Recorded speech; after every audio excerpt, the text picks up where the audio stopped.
ఉద్యమం నుంచి మీతోనే ఉన్నాం సార్. రైట్ బాబు. నా 25 ఏళ్ల రాజకీయ ప్రస్థానం తెలంగాణ ప్రజల ముందు ఒక తెరిచిన పుస్తకం లాంటిది. సరే, గత కొంతకాలంగా మా పార్టీ పైన, అదేవిధంగా నా పైన కొన్ని రాజకీయ పార్టీలు చేస్తున్నటువంటి వ్యాఖ్యలనే వారు కూడా చేయడం జరిగింది.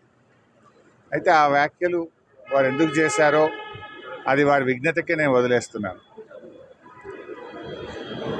కేసీఆర్ గారి నాయకత్వంలో గత 2.5 దశాబ్దాల కాలంగా ఒక క్రమశిక్షణ కలిగిన కార్యకర్తగా రాష్ట్ర సాధనలో, రాష్ట్ర అభివృద్ధిలో నేను చూపిన నిబద్ధత, నా పాత్ర అందరికీ తెలిసినటువంటిదే.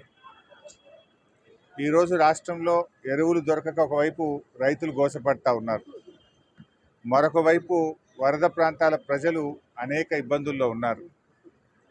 కేసీఆర్ గారు దశాబ్ద కాలం ఎంతో కష్టపడి నిర్మించిన వ్యవస్థలను, ఒక్కొక్క వ్యవస్థను ఉద్దేశపూర్వకంగా ఈనాడు రేవంత్ రెడ్డి గారి ప్రభుత్వం కూల్చేటువంటి ప్రయత్నం చేస్తూ ఉంది.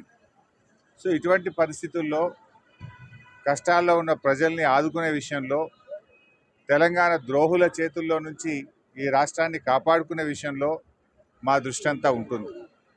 సో మేము ఈ రాష్ట్ర సాధనలో పోరాటం చేసిన వాళ్ళం, ఈ రాష్ట్రాన్ని కాపాడుకోవడంలో బాధ్యత కలిగిన వాళ్ళం. సో మా సమయాన్ని అంతా కూడా దాని మీదనే మేము వెచ్చిస్తాం.